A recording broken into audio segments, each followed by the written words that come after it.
Salut! Bienvenue sur un nouvel épisode de Pensées partagées. J'espère que vous allez bien. On est très heureux d'être ici encore aujourd'hui. C'est le 8e épisode de la saison et pour l'occasion, on reçoit les deux co-animatrices du podcast des femmes comme vous, sponsorisé ou en lien avec le magazine web Les Radieuses. Tout à fait. Donc, Carole et Vicky, on s'entretient avec eux pour parler de leur expérience et faire des comparatifs avec nous et eux. Les femmes d'aujourd'hui et les femmes de leur génération. Aussi. En soi. Puis comment ils ont vécu leur vingtaine vs la nôtre. Bref, c'est très intéressant. Et pour nous accompagner, puisqu'on est en matinée, on est allé chercher un petit mou de la cidrerie Milton, qui est située dans les cantons de l'Est. Un petit mou sans alcool coccinelle. Voilà, qu'on peut trouver dans les tablettes IGA. Tout à fait. Parce qu'on a trahi notre habitude. Partenaire imaginaire. Notre rêve partenaire. Bref, c'est un bon petit mou de pomme local. Bref. Traditionnel. Sans alcool aussi, pour ceux que ça intéresse. Et voilà. Voilà, c'est tout. Ça. Fait qu'on vous souhaite un très bel épisode. Bon épisode. Bye! Allô et bienvenue dans ce nouvel épisode de Pensées partagées. Aujourd'hui, on reçoit deux super invités qui sont Vicky et Carole du podcast Des femmes comme vous. Et puis, on va débattre un petit peu sur des sujets avec deux points de vue de deux générations différentes concernant les femmes, concernant la vie en général. Fait que... Puis on a plein de petites thématiques qu'on a mis dans un beau petit plat. Et c'est ça. Fait qu'on est avec vous ce matin. Puis merci d'être là. Ça me fait plaisir. Bonjour à vous. Puis merci de cette invitation-là. On avait bien. Oui, merci.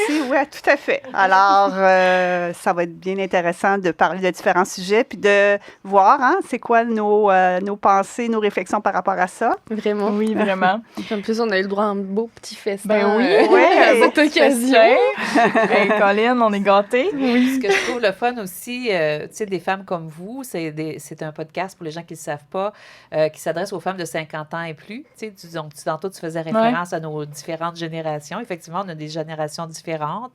Puis, on a eu la chance de collaborer, de travailler ensemble. Oui. Dans le cadre de mon dernier stage. C'est ça. Et puis, c'est comme ça qu'on s'est connus. Oui. Et l'idée est... Tu me dis, ça te tente-tu? Ben, dit, pourquoi pas? Carole, elle a embarqué tout de suite aussi quand je lui ai dit. Quelle bonne idée. Ben oui, vraiment. Mais avant de plonger dans les thématiques, comment votre projet de podcast est né? Comment vous êtes rencontrés? Comment tout ça, là? En fait, Vicky et moi, on se connaît d'à peu près il y a une vingtaine d'années dans un cadre professionnel. OK. Et on a cliqué, mais on clique facilement avec Vicky, il faut le dire. on a vraiment ri, on a vraiment eu beaucoup de plaisir. On se parlait à travers les murs étanches de nos bureaux. Alors, c'est ça. Donc, pendant les 20 dernières années, il y a eu des périodes où on se voyait moins, puis à un moment donné, on s'est revus, puis on a formé un groupe d'amis, on se voit régulièrement. Puis, en décembre 2021, l'une de nos amies, Martine, nous a dit « Pourquoi vous ne feriez pas un balado ensemble? » Alors, on s'est regardé, puis Vicky, elle me dit « Ça fait longtemps qu'on parle de faire quelque chose ensemble dans le milieu des communications à travers les années, mais c'était pas... On lançait ça comme ça. Puis, on a pris ça au vol. Alors, en janvier 2022... Tu sais, les fameuses... les fameuses... comment je cherche le terme... On est supposé être complémentaires, mais je ne sais pas qu'est-ce que tu veux dire. En début d'année, on se dit toujours, on se fait des vœux. Ou, je cherche le terme. Voyons, j'ai compris. Les résolutions. Résolutions, tout à fait. Résolution, c'est un jeu qu'on fait à 50 ans et plus. On fait des jeux comme ça. On ne se souvient pas d'un mot, on donne un indice, puis là, on le trouve. Vous avez vu ça un jour. On cherche des helpers. L'affaire, c'est que c'est elles qui l'ont trouvé. On n'a pas réussi à le trouver nous-mêmes. Mais là, il fallait les embarquer. Oui, c'est ça. C'est que finalement, on a saisi l'occasion au vol. Puis là, en janvier 2022, donc c'est quand même assez récent, on s'est rencontrés. Je suis allée chez Vicky et tous les dimanches après-midi, puis là, on s'est dit, qu'est-ce qu'on fait? Moi, je voulais faire de la télé communautaire. Puis finalement, elle m'a convaincue. Puis là, c'est de quoi on veut parler, c'est quoi les thèmes qu'on va aborder, à qui on s'adresse, etc. Puis c'est comme ça, c'est né. Fait qu'on a préparé ça Et puis, on connaissait les podcasts, mais très peu, en fait. Comment ça se fait? Comment on va faire ça? C'est comme on ne sait pas trop, mais on a le goût de faire ça. Ouais. Moi, ce que je trouvais, en fait, c'est que le podcast ou le balado en français était plus agile, plus facile pour rejoindre les gens parce que aussi, c'est comme universel. On peut l'écouter n'importe où en faisant d'autres choses et tout ça. Donc, c'est peu connu, peut-être un peu plus de notre génération également. Puis on s'est dit, bon, OK. Puis finalement, il y a un ami qu'on connaît bien on voulait lui demander des renseignements, comment ça marche, puis de la technique, les micros. On voulait acheter des micros. C'est-à-dire, on va s'équiper. Moi, je voulais même suivre un cours, comment faire un podcast, parce qu'on savait rien. Aucune idée. On n'avait aucune idée. Techniquement, quand tu as une bonne idée, tu veux la faire, tu prends les moyens pour le faire. Mais finalement, Martin Dubé, qui est notre technicien maintenant, il m'a dit, cassez-vous pas le coco avec ça. Mettez votre énergie où est-ce que vous êtes bonne. Excusez-moi. Ça a raison. Moi, je parle avec les mains puis le poing. C'est correct, mais je fais attention. Oui, je fais attention. En parlant de ça, mais t'es un petit peu violente. J'ai pu voir ça. Donc, finalement, on a eu cette chance-là d'avoir Martin qui s'est occupé complètement de la technique, du montage et tout ça. Donc, qui a même fait notre jingle aussi, là. Oui, c'est un musicien, donc il a fait notre jingle. Donc, on est super contente.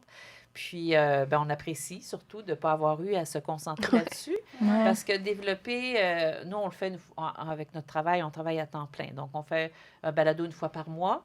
Donc, on s'organise avec nos horaires et tout ça, mais ça demande quand même, vous le voyez, là, un petit peu de recherche, les sujets qu'on veut aborder. Pour trouver les invités. C'est ça qui est le plus long souvent. Trouver les invités, puis les passer en revue.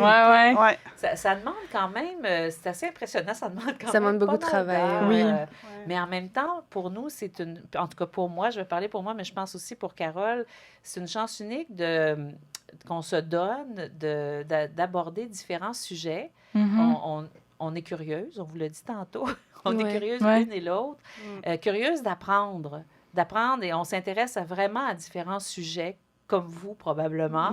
Et quand on est de cette nature, de pouvoir se donner le moyen de le faire vraiment, c'est-à-dire de s'intéresser, d'aller chercher l'information, d'aller rencontrer des gens, ça nous permet des rencontres vraiment superbes. À date, là, tout à fait. Ça a été de belles rencontres. Oui, il y avait cette idée-là. Oui, le fait qu'on soit curieuse puis qu'on aime parler, communiquer, mais il y a aussi, c'est qu'on avait un besoin encore de se réaliser à notre âge. Donc, moi, je suis à l'âge où les gens vraiment sont à la retraite ou prennent leur retraite puis ils veulent ralentir. Mais moi, j'avais encore une flamme. J'ai encore une flamme intérieure. J'ai comme le goût de me réaliser encore. Et ça faisait partie aussi. Puis donc, jumeler ça avec notre intérêt pour les communications, tout ça. Fait que c'est comme ça partit. Mais on s'était dit, on va faire ça tranquillement, pas vite. On fait ça à notre rythme. C'est un projet de 2 amis. Mais les choses ont évolué de façon qu'on n'aurait jamais soupçonnée. Puis c'est positif, dans le sens que, on a fait un contact, on a su qu'il y avait un magazine qui s'adressait à la même clientèle qu'on visait, soit les femmes de 50 ans et plus, les radieuses, magazine Les Radieuses, qui est sur le webzine, je devrais dire, parce que c'est sur le web. On les a rencontrés. Il y a eu vraiment, pas une communion, le mot est fort, là, mais on a vraiment, on s'est appréciés mutuellement, disons ça comme ça. Puis, finalement, on a décidé de collaborer ensemble. Alors, donc, notre balado est propulsé par le magazine. Puis aussi, tout dernièrement, on a approché Nous.tv, qui est la radio communautaire, là, La télé. La télé, oui. Télé, bon, c'est ça. Bon, télé, la radio communautaire aussi, c'est FLX. Oui, c'est FLX, c'est vrai. CFLX nous ont demandé, fait que on est sur les ondes de CFLX le jeudi, je pense, en début d'après-midi. Et Nous.tv, c'est ça, on les a approchés. Ils ont accepté tout de suite sans même écouter aucun des mots. Ils nous connaissent un peu personnellement. C'est sûr. Alors, on propose n'importe quel projet, je dis oui. Et finalement, là, ça fait la 2e fois là, qu'on enregistre, donc c'est sur les ondes de Nous.tv. Puis en plus, on en a fait un devant public.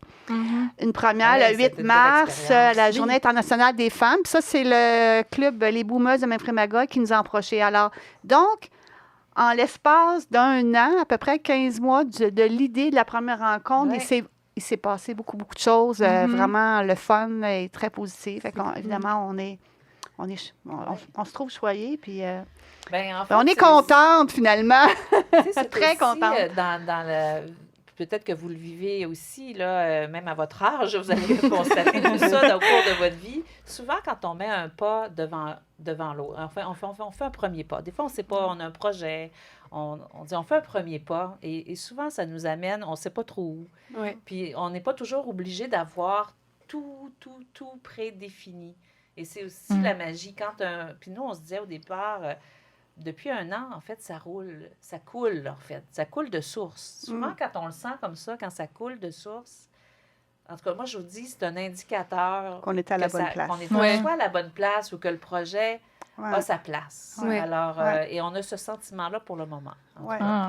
C'est positif dans ce temps-là. Ah, mais... Genre d'être rendu à notre âge, c'est ça? Oui, vraiment. Ça va très vite. Vous allez avoir beaucoup d'expérience. Quand je vais être rendue à votre âge, je vais avoir beaucoup d'expérience dans mon bagage. Ben oui, Fait que, tout à fait. Je vais être moins anxieuse de mon avenir qu'en ce moment. Mais sans indiscrétion, vous avez quel âge? Dans cinquantaine, soixantaine? Moi, j'ai 61. Ah, OK. Et moi, j'ai 57. OK, quand même. Ouais. Vous n'avez pas l'air de ça. Non. Ah, mais c'est gentil. Mais on a été tristes parce qu'on devait aller à votre première de podcast en présence. J'ai une grosse on a pépite eu- mécanique. là. Ouais, c'est ça. Mon auto nous a lâché le jour même, fait que ça a été compliqué, mais Ça, on était ouais. vraiment tristes de ne pas pouvoir y aller. Vraiment. Oui. Mais on va commencer avec notre petit jeu. Oui. Oui. C'est-à-dire qu'on sait un peu vous êtes qui, vous faites quoi, puis c'est ça. On a appris à vous connaître un Fait petit que peu. là, on vous laisse piger la première thématique, on va jaser à bord. Je pige. C'est excitant. On regarde Carole avant de dire oui. J'ai pas les lunettes. Oh, c'est assez gros, ils ont prévu! On voyait pas. Ils ont des vieilles madames. Ils voient ça aux rôles de la femme, 20 ans maintenant, versus quand vous aviez 20 ans. Oh. Oh my God! Ouais, c'est un beau sujet, ça. Eh, C'est un grand sujet. oui, c'est un grand sujet. Mais c'est sûr que si je regarde à 20 ans, ça fait 41 ans, ça fait, my God, je ne peux pas croire que ça fait déjà ce temps-là. Personnellement, OK, c'est sûr qu'il y a eu des avancées, mais personnellement, je n'ai jamais senti, parce que j'étais une femme, même à l'époque, que je n'avais pas la possibilité de faire ce que je voulais.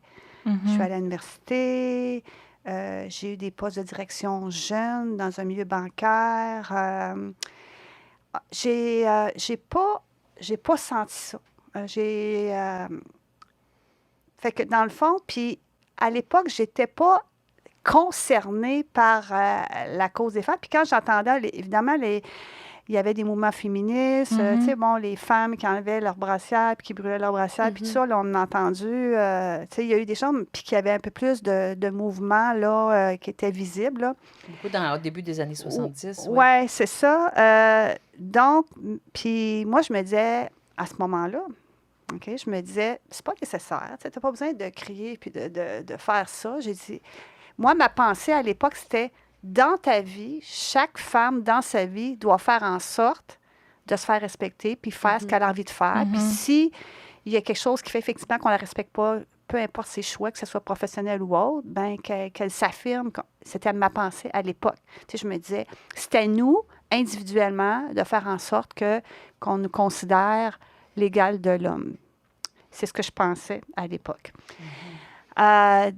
Donc, aujourd'hui, c'est sûr qu'il y a des phénomènes qui m'inquiètent. Qui m'inquiètent pour... moi, j'ai une fille de 26 ans avec qui elle a quand même 3 filles, fin vingtaine, début trentaine. On s'en est parlé. On en a parlé d'ailleurs au podcast devant le public, là, ça s'appelait « À nos filles ». Bon, il y a eu évidemment toute l'hypersexualisation, toute la violence contre les femmes, les féminicides, tu sais, tout ce qui se passe en ce moment, là, ça m'inquiète. Puis aussi le recul des droits des femmes qu'on est en train de vivre dans plusieurs parties du monde. Et comme vous savez, aux États-Unis, avec que le droit à l'avortement est enlevé dans plusieurs des États, même la pilule abortive, etc. Puis il y a vraiment une montée de la droite dans le monde. Et ça m'inquiète. Évidemment, quand ça changera pour moi, je vais être rendue à un âge où ça ne m'affectera pas, mais je pense à nos filles, aux générations suivantes. Là, ça m'inquiète. Puis là, j'ai beaucoup plus... Alors oui, il y a eu des avancées en termes... En tout cas, au Québec, on est... Au Canada et au Québec aussi, on est particulièrement choyés, entre guillemets, choyés, c'est peut-être pas le bon terme, là, il est mal choisi, par rapport à l'ensemble des femmes qui vivent dans le monde, mais il en demeure pas moins que je trouve qu'il ne faut pas rien prendre pour acquis. Et c'est ça, moi, ma seconde inquiétude, c'est que je me dis, il faut... Parce que vous, entre autres, vous êtes nés avec la possibilité d'étudier dans ce que vous voulez, de faire ce que vous voulez. Vous n'avez pas eu à vous battre, puis vous n'avez pas vu vraiment ce mouvement-là, là, les femmes qui gagnaient des droits au fur des années, des décennies. Donc, moi, je m'imagine née à la même époque que vous, puis me dire, tu ne te poses pas la question parce que c'est là. T'sais. Nous, c'est puisqu'on a vu de ce qui s'est passé, puis qu'on voit ça aujourd'hui, bien, moi, en tout cas, ça m'inquiète. Je me dis, est-ce que les jeunes femmes aujourd'hui sont conscientes que ce n'est pas des acquis, finalement, alors qu'avec tout ce qui se passe présentement? Tu sais, je trouve ça vraiment, vraiment triste, profondément triste qu'aujourd'hui, certains droits de la femme soient remis en question. C'est comme si on a évalué, puis oups, ça m'alarme. Oui, excuse-moi. Non, vas-y, pas de souci. En fait, je rejoins Carole. Puis moi, c'est la première fois de ma vie, là, dans cette période-ci, depuis quelques années, que je m'inquiète autant pour les droits des femmes, pour mes filles, pour l'avenir, à plein de niveaux. Mais entre autres, au niveau du droit des femmes et du respect. Je ne l'ai pas vécu ça avant. Tu sais, j'ai aussi mené ma bosse, puis fait ce que je voulais, puis sans m'empêcher. Même souvent, j'étais dans un monde d'hommes où j'étais tout seul de femmes, tout seul de jeunes, etc. Donc, j'ai vécu ça aussi, mais je me sentais capable de le faire, puis je sentais pas que je devais me battre pour ça. Et ça, c'était peut-être faux quand même là, de penser ça. Je suis d'accord avec ce que Carole a dit. Moi, je serais intéressée à savoir, j'ai le feeling que les femmes comme vous sont plus... se posent plus de questions aujourd'hui que nous, on s'en posait. J'ai plus l'impression que vous êtes plus là-dedans aujourd'hui que nous, on l'était à l'époque. Est-ce que je me trompe? Ben, il y a beaucoup de choses qui se passent sur les réseaux sociaux. Il y a tellement de choses qui se passent avec les réseaux sociaux, des gros messages qui sont justement diffusés là-dessus. Ça a beaucoup de négatifs, les réseaux sociaux, mais sur ce point-là, je trouve que justement, ça nous alerte beaucoup plus sur à quel point notre situation, elle peut changer rapidement, puis on peut perdre certains acquis, justement, qu'on a. Oui, vraiment. Fait que je pense que oui, on se pose plus de questions parce que puis aussi, il se passe tellement de choses dans le monde en ce moment. Puis justement, on est au courant de ce qui se passe dans les autres pays aussi. On l'était moins avant, effectivement. C'est un bon point que tu amènes. Tu sais, je prends juste l'exemple de l'Afghanistan. C'est épouvantable. Là. Et ces femmes-là, à l'université, étaient libres, pouvaient avoir des entreprises et du jour au lendemain, changement de régime. C'est sûr qu'on ne s'imagine pas que vivre ça ici en Amérique, au Canada ou même aux États-Unis. Mais en même temps, je regarde ce qui s'est passé dans les 10 dernières années, puis je me dis, on est passé des choses. On n'est pas si loin que ça, puis qu'il faut vraiment prendre garde. Est-ce que ça vous préoccupe, vous? Oui. Oui. C'est sûr que oui. Ce que je peux remarquer, c'est que oui, il y a une espèce d'amélioration entre quand vous aviez 20 ans puis nous en ce moment.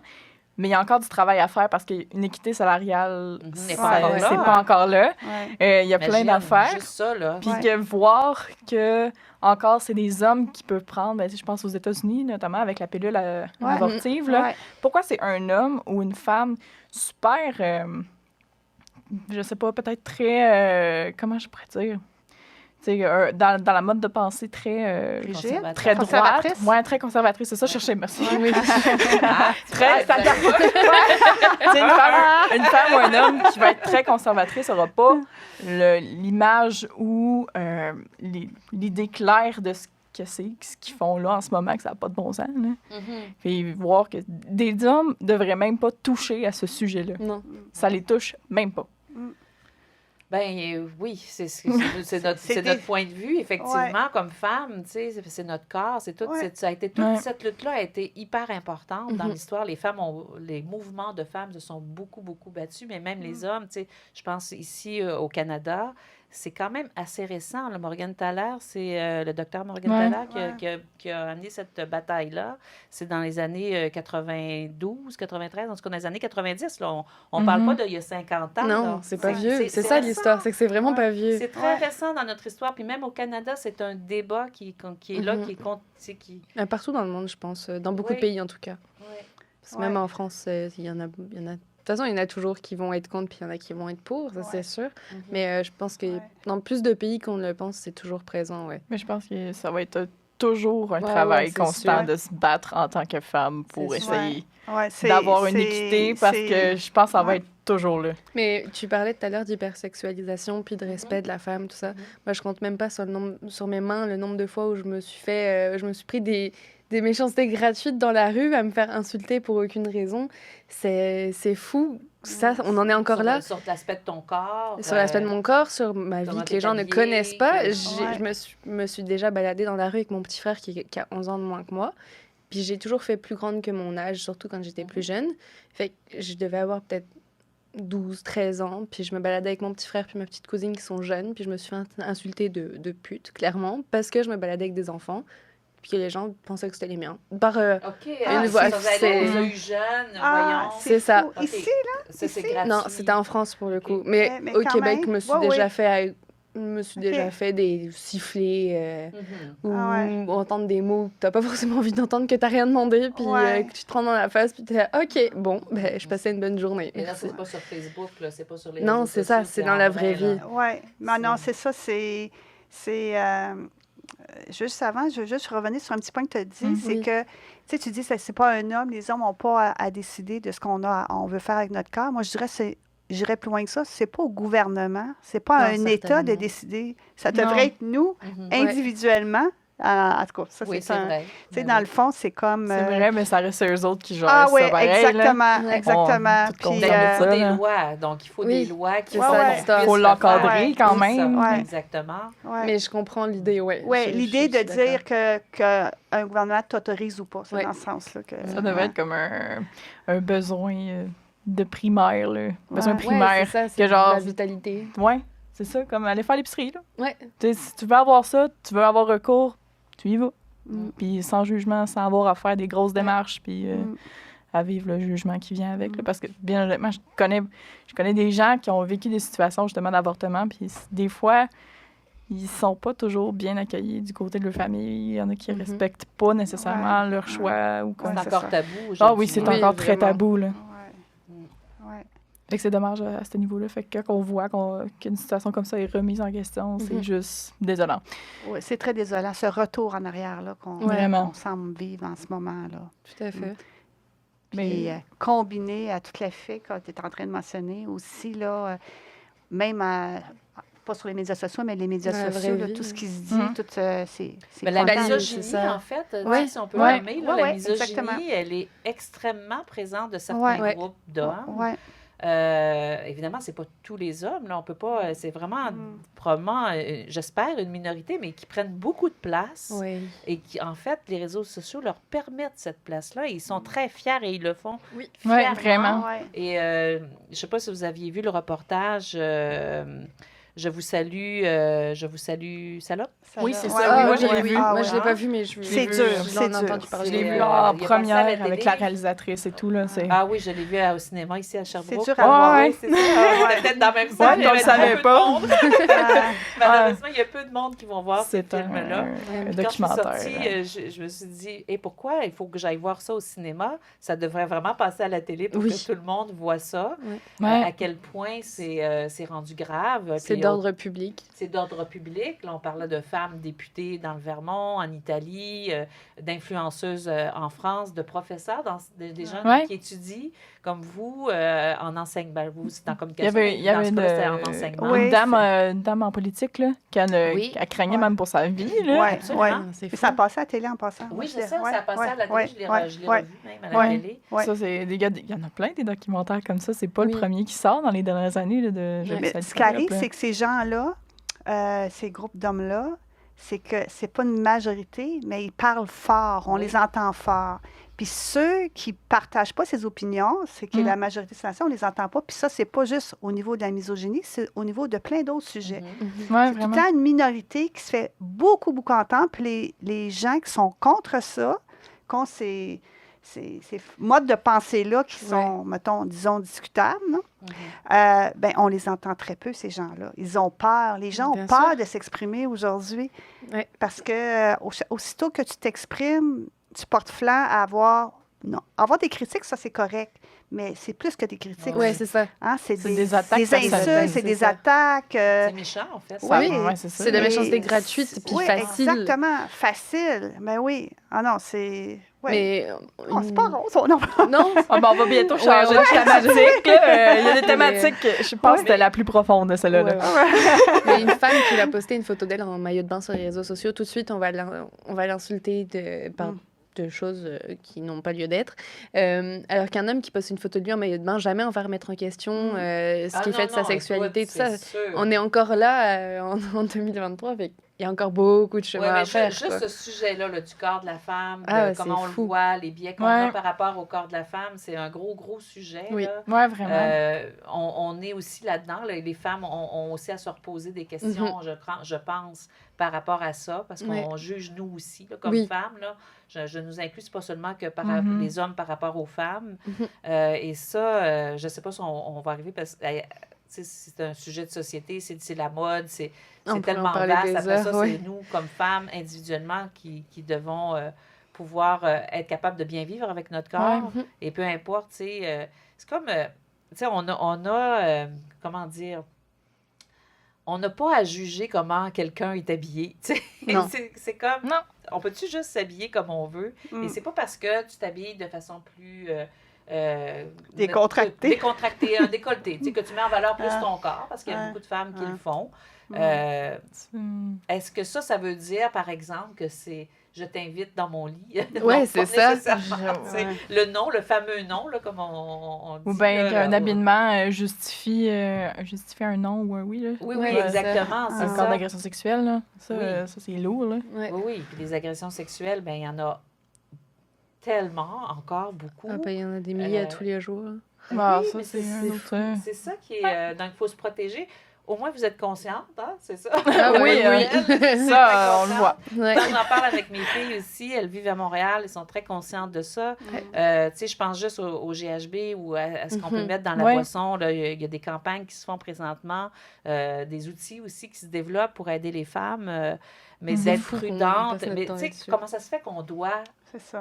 Qu'on doit faire... Attends, c'est comme s'il y avait toujours une menace. Les femmes, on a ça en arrière de nous ou au-dessus de nos têtes. On a toujours une espèce de menace. Tu sais, il faut comme surveiller nos arrières, notre devant, partout. Tu sais, pourtant, on vit dans un monde libre. Là. Je me sens pas... Je paranoïe pas là, quand je sors. Là. Je suis capable de prendre une marche le soir à Magog. Je demeure à Magog et je me sens en sécurité. Là. Je dis pas que je me sens... hyper insécure, mais il y a quand même des trucs comme ça à lesquels il faut penser. Ça ne veut pas dire que tu vis une paranoïa ou une insécurité constante. J'espère que vous ne le vivez pas de même.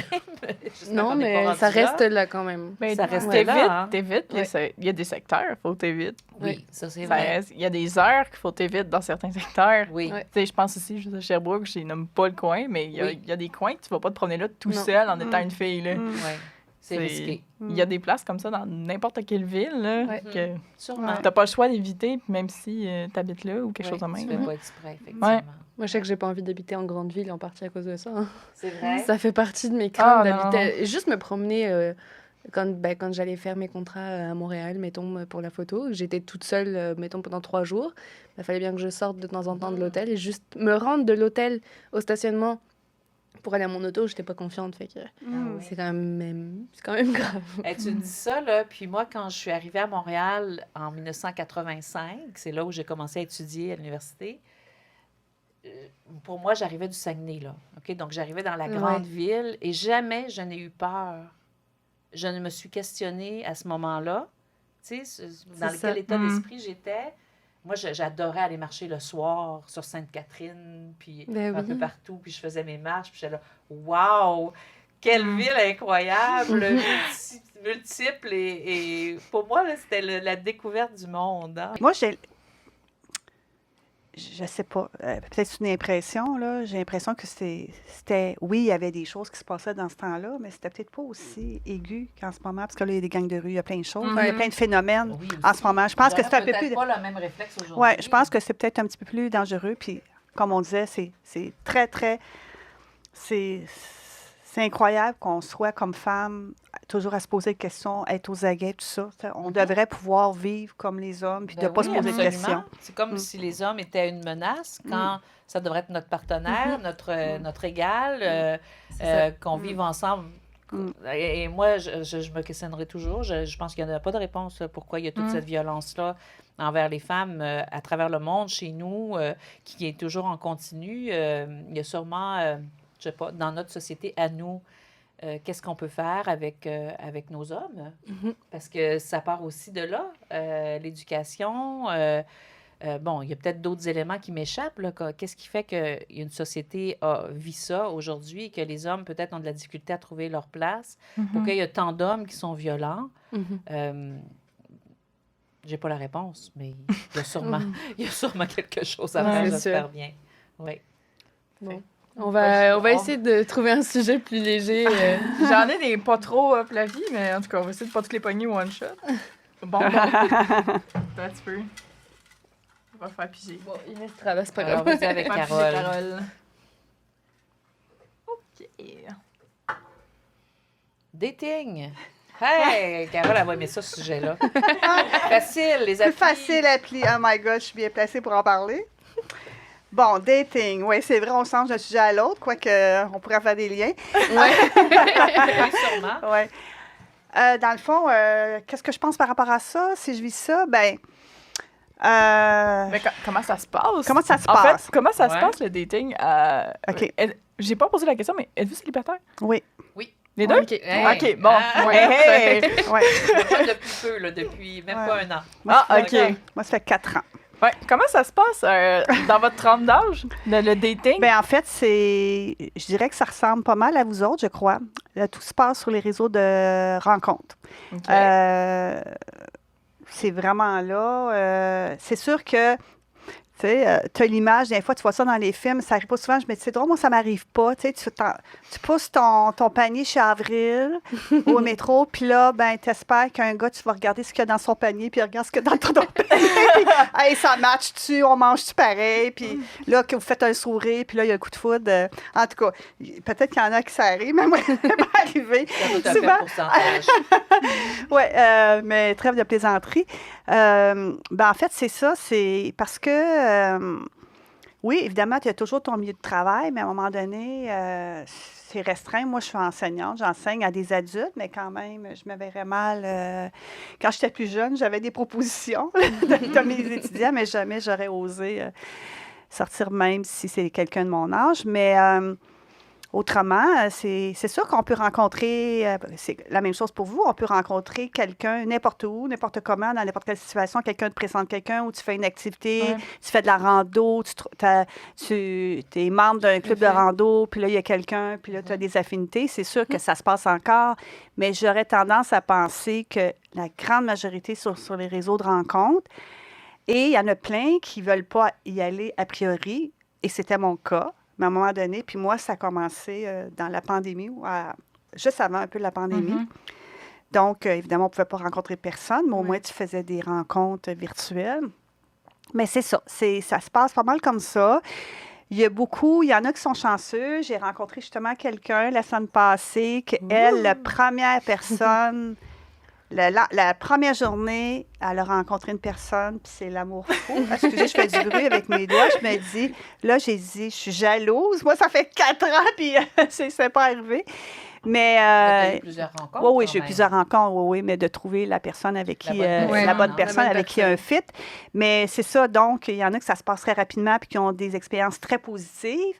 Mais quand ça fait un petit bout de temps, là, j'ai arrêté, ça fait peut-être 1 an et demi, là. Mais quand ça fait un petit bout de temps, tu es sur les réseaux de rencontres, c'est que. Puis ça, j'en ai parlé avec plusieurs femmes de mon âge, c'est qu'à un moment donné, là, puis il y a des hommes aussi, plusieurs hommes, c'est la même chose pour eux. Tu deviens désabusé parce que, c'est comme n'importe quoi, il y a des Il y en a qui disent des choses, ça n'a pas d'allure. Ou, OK. Il y a des mauvais... La classe, elle s'améliore pas non, en vieillissant.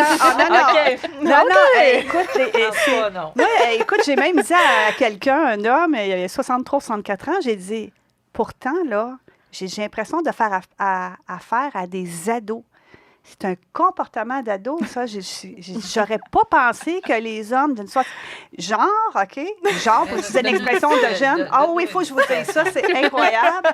C'est que moi, je suis excessivement occupée.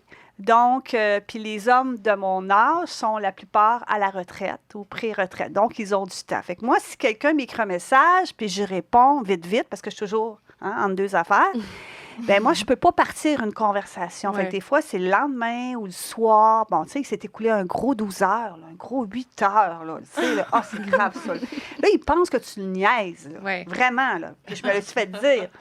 Alors là, c'est oui. C'est ça, c'est pour ça que je me dis, ben voyons donc. Fait que, et à un moment donné, puis ça, après cette expérience-là, j'ai sorti des réseaux de rencontres, puis j'y pense à retourner, là, quand je vais avoir un peu plus de temps.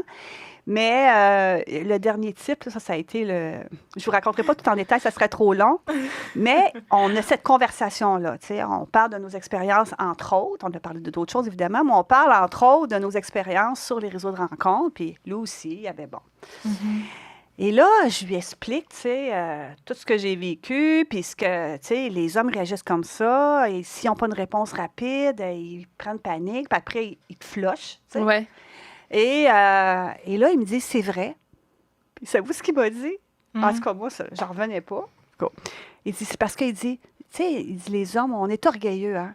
Puis il dit, on a tellement peur de se faire flusher par la femme en premier qu'on préfère la flusher avant. Fait que si on voit qu'il y a un certain délai, on pense qu'elle nous, entre guillemets, niaise.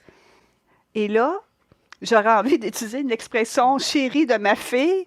Tu me niaises. Je n'ai pas dit ça, mais ma fille est toujours tu me niaises. J'ai dit vraiment? J'ai dit, ben voyons. J'ai dit, tu sais, je le précise, mettons que je travaille, que je vais revenir. Puis on parle de ça, il comprend. Puis c'est vrai, c'est pas correct, tata. Le lendemain, on passe toute la soirée ensemble, resto, marche, that's it. Le lendemain, je l'appelle parce que j'avais dit que j'étais très occupée, je l'appellerais. On a une conversation d'1h30. On reparle un peu de ça, ça revient sur le sujet. Et parce que quand j'ai terminé la conversation, je ne lui ai pas dit, il dit quand est-ce qu'on se reparle? Je dis oui, on se reparle, mais je n'ai pas précisé de jour. Il dit à quel moment? J'ai dit je ne sais pas, il faudrait que je regarde à quel moment, parce que mon agenda est assez rempli. Bien là, il a perçu ça comme quoi je n'étais pas intéressée, puis que je le niaisais et que je n'osais pas lui dire ouvertement que je ne voulais pas avoir de... Et c'est moi là, qui l'avais rappelé, puis on venait de jaser 1h30, puis la veille, on avait... Et là, il m'écrit 2 heures après. Puis là, il m'écrit, c'est ça, je finis, nanana, la grosse affaire. Et il m'a envoyé à peu près une 30aine de messages sur Messenger, parce qu'on était devenus amis Messenger en peu de temps, puis, tu sais, il me semble. Et après quelques-uns, je trouvais ça intense. Qu'est-ce qu'il disait? J'ai dit, regarde, oublie ça, parce que là, j'ai dit, de la façon que tu agis, que tu te comportes, moi, ça me dit clairement que là, non, ça ne peut pas fonctionner. Mm-hmm. Et écoute... je pleure, j'ai des larmes qui tombent sur mon piano. Tu sais, on s'était vu la première fois la veille. Fait qu'imaginez, là, il n'y a pas 13-14 ans, il y avait 64-65 ans. Alors, là, je me suis dit, oh là là. J'ai dit, je fais une pause. Alors, c'est assez surprenant. Moi, j'ai eu une période de dating, ça fait pas longtemps là, que je suis en couple, ça fait 1 an à peu près que je suis en couple, mais j'ai eu une période de célibat où que je me promenais sur les Tinder de ce monde. Puis j'ai vécu exactement la même affaire, mais avec du monde de mon âge. Non, mais c'est... c'est intense, là. Comme quand t'envoies une trentaine de messages, c'est ça? Oui. Une trentaine de messages comme... OK, tu me dis déjà que t'es un peu sénère et insécure. Oui, c'est ça, exactement. Va régler tes problèmes. Tu sais, c'est pas... non, t'as pas le goût, là. Ouais, non, c'est ça. Ils ne règlent pas leurs problèmes de toute façon. Non. Ouais, mais ils en ont... Mais s'ils en ont pas... C'est cela! Quel point s'ils en ont pas! Faut-il qu'ils le reconnaissent? Non, mais il y a toutes sortes de personnages là-dessus, mais là aussi, tu pognes là-dedans du monde qui se sont réellement fait niaiser par d'autres filles avant toi. Ouais. Puis là, ils sont comme... Et vice-versa. Tu sais, je veux dire, il y a des femmes aussi, tu sais, dans la société, tu sais, le sujet de tantôt, on parlait de ce qu'on vit comme femmes, les agressions, les craintes, tout ça, mais quand même, les hommes sont loin d'être tous méchants puis tout. Je pense que la majorité sont bien corrects. Je pense. Mais eux autres aussi en vivent des problèmes d'autres ordres, des frustrations, tout ça. Puis moi, j'ai quand même eu plusieurs communications. J'ai quand même eu des expériences positives, là. Mais moi, c'était juste un réseau. Voilà, j'étais pas sur plusieurs réseaux. J'aurais pas été capable de gérer tout ça. Moi non plus, c'est même trop long. J'aurais pas eu le temps de gérer tout ça. Mais, tu sais, j'ai rencontré quand même des hommes qui étaient bien, même si j'ai pas eu d'appel, disons ça comme ça. Mais, tu sais, il y avait des gens qui avaient bien du bon sens, qui avaient des bons échanges, puis que c'était quand même positif, là. Mais oui, il y en a qui sont... Puis c'est ça, c'est que ce qui arrive, c'est que je me souviens, moi, quand j'ai commencé, ça faisait peut-être 2-3 semaines, puis il y avait un homme avec qui j'avais conversé qui était d'une autre région. Puis à un moment donné, c'est ça. Pendant peut-être une demi-journée, une journée, peut-être que je n'avais pas répondu. Puis là, il commence en voulant dire tu me niaises. Puis là, il m'avait paru très gentleman, c'est ça. Là, j'étais très étonnée. Fait que là, je lui ai répondu. J'ai dit vraiment, je suis sidérée de lire ça. Mais j'ai dit, est-ce que tu t'es posé la question? J'ai dit, peut-être que j'ai été malade, peut-être que j'avais un rendez-vous, une urgence, peut-être que j'ai pas eu le temps parce qu'il s'est passé quelque chose. Puis là, j'y donnais 5-6 situations qui pourraient arriver. Pas des situations extraordinaires dans le sens que ça n'arrive pas souvent, mais des situations qui auraient pu expliquer que... J'ai dit, est-ce que tu t'es posé cette question-là? J'ai dit, ben non. J'ai dit, là, tu es allé dans le jugement. Tu as jugé tout ça. Hey, il m'a répondu, je m'excuse. Et là, il m'a dit, j'ai tellement vécu de situations, justement, sur le réseau. Ça faisait plusieurs mois, lui, qui était sur les réseaux, sur les sites de rencontres. Puis je comprenais mal parce que moi, je commençais mon expérience là-dessus. Mais après un certain temps, j'ai compris. Tu sais, à un moment donné, c'est que quand ça arrive trop souvent, bien, je peux comprendre que là, parce que j'ai suivi une formation hier sur le cerveau, que le cerveau reptilien se met en marche puis qu'il réagisse. Qu'il réagisse, là. OK, il y a ma mammouth qui arrive, je vais me défendre.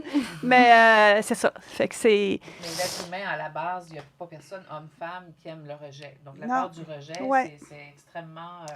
Et évidemment, si tu le vis à répétition...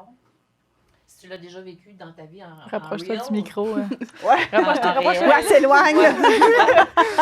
Toi, j'ai une bonne voix, on ne porte pas, mais...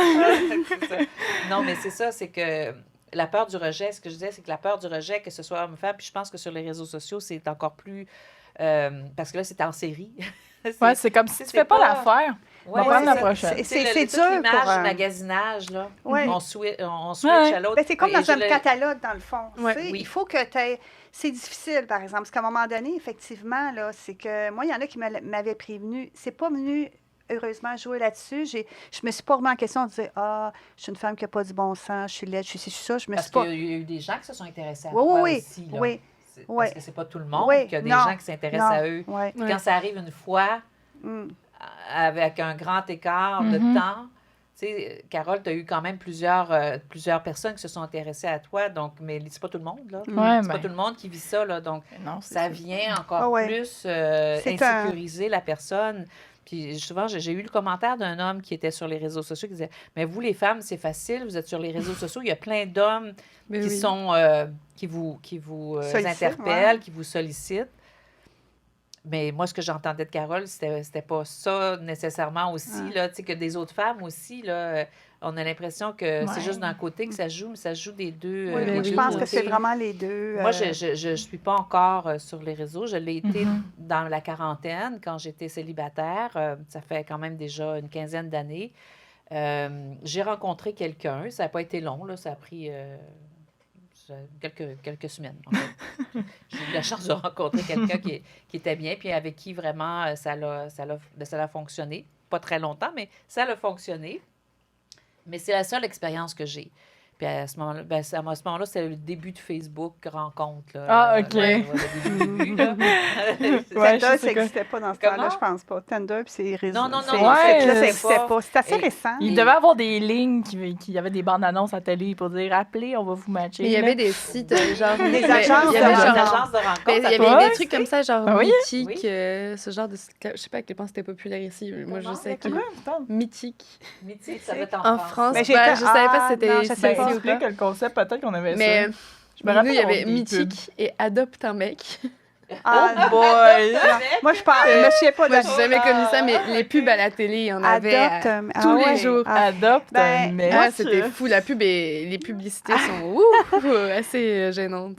Mais, Ah, c'est tu ça. sais, moi, c'est sûr que j'ai été en couple longtemps, là, avant cet épisode-là, depuis 4 ans, là, c'est tranquille. Mais, donc, évidemment, puisque j'étais en couple longtemps, tu sais, on est bombardé, là, je fais un lien, là, mais on est bombardé de messages, de publicités de toutes sortes. Fait que c'est sûr qu'à un moment donné, si tu es en couple et tu ne cherches pas à rencontrer, ben tu les vois peut-être pas, ces messages-là. Ouais, puis ça. Mais aussi. moi, quand j'étais jeune, dans la vingtaine, c'était les agences de rencontres, là. Tu sais, vraiment, mais Les agences des vrais matrimoniales. agents avec du monde, là, qui... Que tu allais rencontrer. T'as sur un dossier, puis ils faisaient un jumelage. C'est le même principe, sauf que là, c'est... des dossiers papier. C'était Là. automatique. Ça profile avec une Automatiquement, chemise sinon, de ben, papier. ouais, c'est ça. Ouais. Là, j'en ai Ouais. jamais... Ouais, c'est ça. Ouais. j'ai eu la chance de toujours rencontrer mes amoureux dans le cadre de mon travail. Donc, il faut que je C'était fasse plus attention. Dans le travail, j'arrête de travailler là bientôt.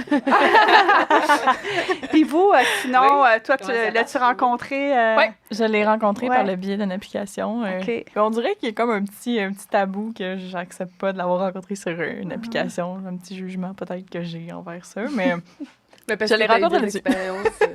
ouais, ben j'ai eu des c'est ça. expériences un peu étranges. Là. Mais ça, c'est... Bref. Fait que ouais, je l'ai rencontré là-dessus. Ça va faire bientôt 1 an qu'on est ensemble. Ça fait un an. Non, pas encore. Encore? Bientôt, Ah, je bientôt. Puis, ouais, ben c'est ça. Ça a été quelques dates, puis ça a cliqué, là. Fait que on est 2 personnes pas stressées dans la vie. Fait que moi, je prenais 24 heures avant d'y répondre. Fait que...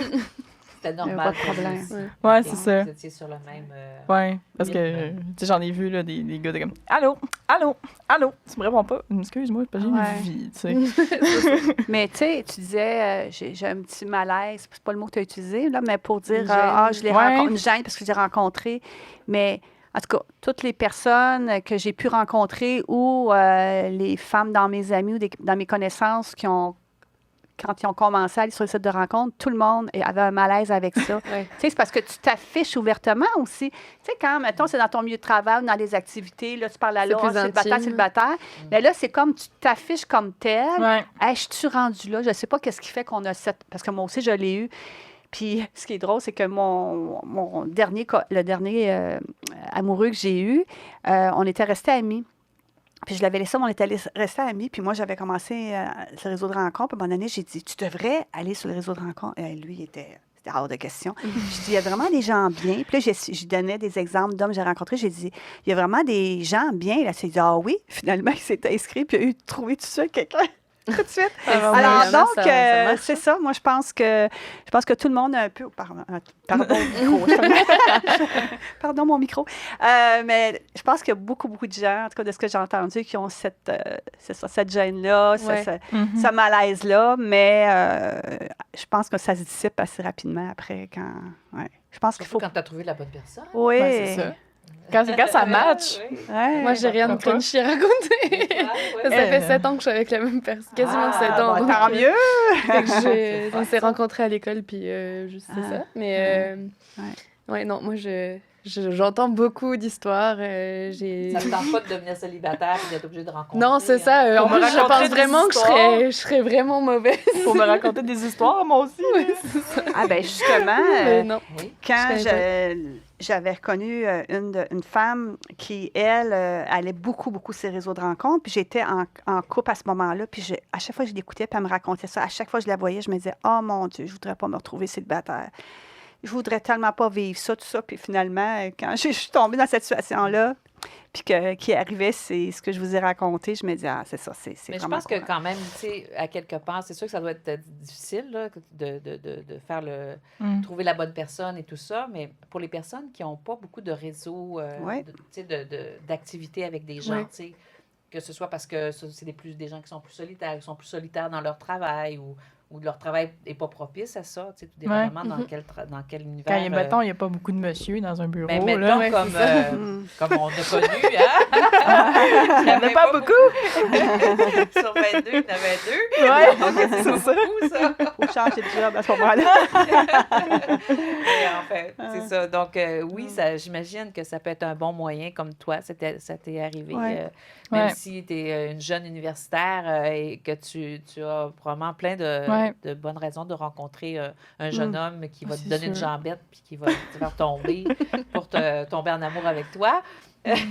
C'est vrai. Mais encore une fois, c'est même comme ça. Même problème, mais en communication, il y a comme 3 gars pour 30 filles. Là, fait que... Mais on s'est rendu compte d'une chose, par contre, nous, de notre génération, il y a peu d'hommes... on a cherché des hommes célibataires, je pense que vous avez écouté. C'était très difficile de trouver les hommes célibataires qui voulaient s'exprimer. Mais de trouver des hommes célibataires, je suis là, voyons, il y a des sites de rencontres, il doit bien avoir des hommes célibataires à quelque part. C'est sûr. Il y a plus de femmes célibataires, en tout cas dans nos âges. Mais je ne sais pas, par contre, dans puis votre les statistiques qu'on a vérifiées, statistiquement parlant, là, il y a plus de femmes qui vivent seules que d'hommes seuls. Statistiquement parlant, je ne sais pas trop. Ça peut être kiff-kiff, Oui, ça devrait, techniquement. Dans la méthode, je pense que... Je pense à toutes mes amies, mettons, la majorité, ils sont soit en couple ou pas en couple. Moi, c'est moitié-moitié. Oui, moi, c'est pas mal 50-50. Mais moi, c'était le cas inverse. Dans ma classe, j'étais en ingénierie. Fait que j'avais... on était 40 et quelques dans la classe, puis on était 4 filles. Fait que... C'était dans l'autre sens qu'il y avait... Ouais, c'est ça. Est-ce que ça l'a motivé ton choix d'études, ça, là? Non, même pas. Non, je me suis dit, oula, dans quoi je tu l'as trouvé comment? Il était dans ma classe. Ah, voilà! C'est lui qui a fait le premier pas, qui m'a abordé. Mais en soi, on se connaissait pas avant d'être dans la même classe. Puis il m'a envoyé un message sur les réseaux sociaux quelques jours après la rentrée, puis on a parlé pendant 2 semaines, mais on était trop gênés les deux pour se parler vraiment en vrai. C'est vrai. On était toujours si proches, mais on se parlait pas tant que ça. Puis un jour, j'ai dit, on va peut-être faire quelque chose. Donc, on est allé parler. Puis au final, depuis, voilà. Ça, c'est drôle, pareil, hein? Mais les deux, on était quand même gênés, puis on n'avait pas beaucoup. C'est ça? Moi, encore plus, je pense. Moi, encore plus que toi. Les deux sont assez timides l'un et l'autre. Ouais. Mais lui, maintenant, il est assez extraverti, mais à l'époque, on avait 16 ans, donc on était... Lui, j'ai de l'air gêné. Il était jeune à 16 ans. Oui, c'est ça.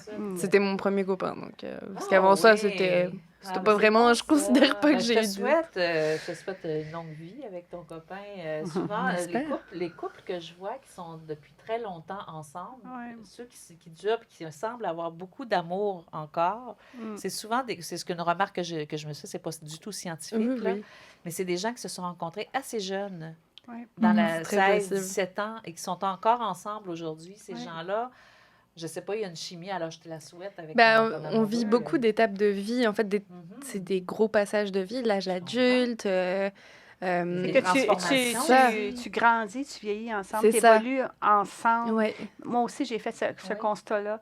C'est que les couples qui sont très, très solides, souvent, c'est des couples qui ont commencé très jeunes. C'est ça, c'est que, tu sais, ils se sont développés ensemble parce qu'à 16 ans, tu n'es pas encore un adulte. Là, non, clairement pas. Le cerveau, même, il n'est pas terminé. Le cerveau continue à évoluer puis à se former. Fait que, tu sais, et là, tu vis des choses. Fait que, et là, tu t'acceptes vraiment tel que tu es. Là, tu connais la personne sur toutes ses coutures. Puis si tu as persisté 5, 10 ans, 12 ans, c'est parce que tu aimes vraiment. Là, c'est ça. Puis là, à un moment donné... On se pose la question, on se dit, qu'est-ce qui pourrait nous pousser... Parce que quand on voit justement des cas, des fois on regarde des émissions où des gens qui vont se mettre ensemble, tout ça. Des fois, on se pose la question, on se dit, qu'est-ce qui pourrait nous pousser en soi à nous séparer? Parce que dans nos caractères, on est quasiment certain que l'un ou l'autre, on ne trompera jamais l'autre. Parce que c'est quelque chose qu'on ne comprend pas. Fait qu'on se dit, mais il faudrait vraiment qu'il se passe quelque chose de drastique dans nos vies pour que vraiment ça nous pousse à nous séparer. Mais on s'est mis ensemble, on avait 16 ans. On a passé les 18 ans. À 18 ans, on est venu déménager au Québec ensemble. Fait que c'est ça. On a habité ensemble 1 an. Ça faisait 1 an et demi qu'on était ensemble quasiment. Vous avez le même presque âge, 2 ans. On a le même âge. On a 2 semaines d'écart. Fait que ça, on se dit, c'est vraiment... C'est ça, on a passé les étapes de vie les plus grosses, entre guillemets. Et changer de pays en plus. C'est ça. ça. L'est venu. Ça, c'est quelque chose, ça, changer de pays. C'est ce qu'on se dit. On se dit, ben là, on a passé quand même quelque chose de compliqué, donc ça devrait aller. Oui. C'est ça. Ouais. Donc, on verra par la suite, on croise les doigts. Ouais, vraiment. On va lancer un petit sujet. On va lancer un petit sujet. Moi, je les brasse comme ça brassait, mais c'est juste du bruit, là. Fait que je vous Ben laisse oui. ça. Vicky, c'est à toi. La comparaison de soi sur le plan personnel et professionnel. C'est encore un très gros sujet. Oui! Qu'est-ce que vous voulez dire par la comparaison de soi sur le plan personnel? Et j'ai la difficulté à saisir l'idée. Quand on parle de comparaison, c'est à quel point vous comparez avec les autres. Ah, OK. Est-ce Dans notre que- vie personnelle Ouais. versus dans notre vie professionnelle. Parce que, mettons, C'est un bon sujet. Quand je pense à... Là, j'ai 20 ans, moi, je me compare à mes collègues d'à côté qui ont, mettons, des offres d'emploi à côté, puis plein d'affaires. Puis comme, la comparaison avec les autres. On va mettre ça plus comme Ouais. ça. Ah, ben, Est-ce que c'est plus fort ou c'est quelque chose de stable au fil des années ou c'est une question d'estime? c'est un grand sujet, puis c'est intéressant d'ailleurs. Je sais pas si... Moi, j'ai eu, plus jeune, des gens, je dirais, j'ai pas à la base une tendance à me comparer aux autres. Tu sais, à me comparer puis à être mal à l'aise de la comparaison. Je me dis, ben moi, je suis ce que je suis. Sauf que il y a des gens qui m'ont inspirée ou qui m'inspirent ou qui... Je me dis, ah, ben ça, j'aimerais ça être là, par exemple, que ce soit un modèle. Et j'en ai eu presque plusieurs dans ma vie, des gens comme ça autour de moi. Donc, souvent, ça a été des femmes. Ça a été des femmes dans le cadre dans le cadre professionnel, même dans le cadre personnel, de dire, ah, ben, tu vois évoluer une personne, tu vois comment elle est bien, tu vois, que ce soit sur le plan professionnel, tout ça, tu sais, le goût d'avancer, d'apprendre, de se connaître soi aussi, bien sûr. Ça m'a toujours beaucoup habité. Mais je te dirais que les comparaisons que j'ai pu faire dans ma vie, c'était plus des comparaisons de dire, ah, pour être mieux, pour atteindre ce but-là, ou et non pas pour dire, ah, elle est chanceuse, ou l'envier, ou l'envie, tu sais, par rapport à l'envie, là, tu sais, parce que ça pourrait être ça aussi, là, l'angle. Je ne suis pas envieuse, mais j'aime ça voir des gens inspirants, puis qui semblent en tout cas réussir aussi, là, que ce soit sur le plan personnel ou professionnel. Puis on pourrait se questionner aussi, c'est quoi réussir dans la vie? Puis ça veut dire quoi pour toi? Avant d'aller là. Un autre podcast. Ben, en fait, sur le plan professionnel, je me suis jamais vraiment comparée parce que je considérais que j'évoluais bien, puis que j'avais... puis dans le fond, ma préoccupation, c'était de réussir, puis de faire bien ce que j'avais à faire, puis de bien remplir mes responsabilités. Puis sur le plan professionnel, je ne me suis pas comparée. Sur le plan personnel, oui. Je vais vous dire à quel niveau. C'est que j'ai toujours eu le sentiment que je ne vis... J'ai toujours eu ce sentiment-là, puis je le vis encore présentement, que je ne vivais pas les choses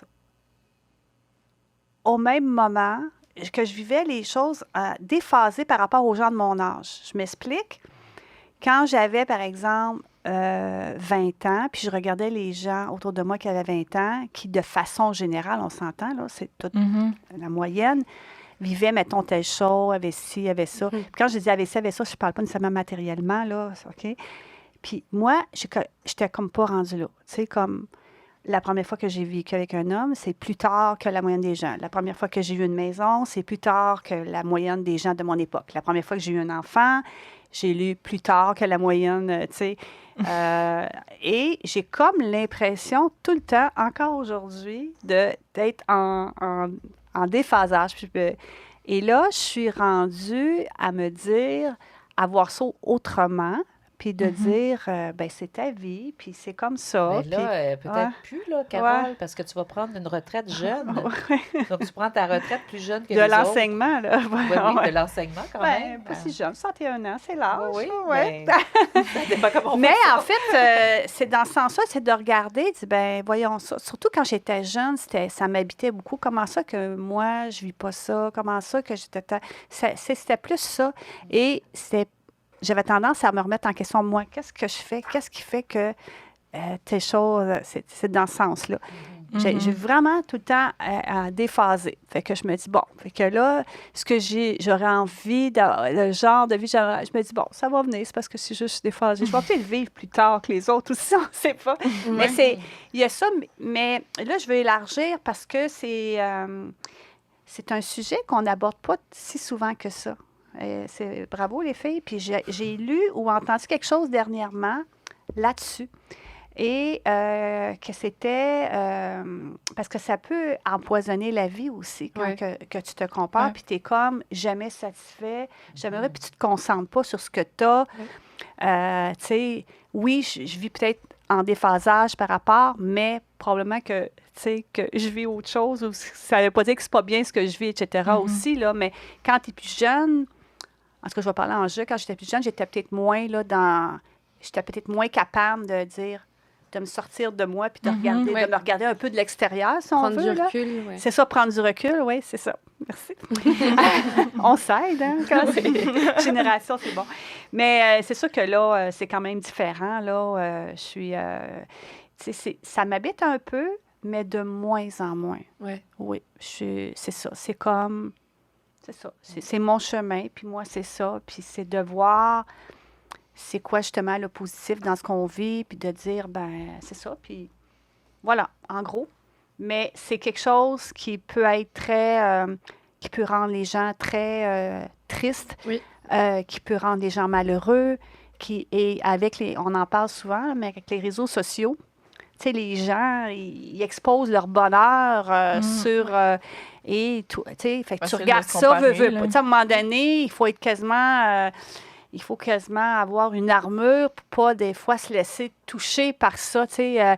Surtout dans la vie, on a des journées qu'on va moins bien, des journées qu'on va bien, des journées qu'on va moins bien, puis tu ouvres, mettons, je sais pas, moi, ton compte Facebook. Oh, c'est sûr que vous autres, Facebook, c'est les vieux Facebook. TikTok. Mais TikTok et autres, Instagram.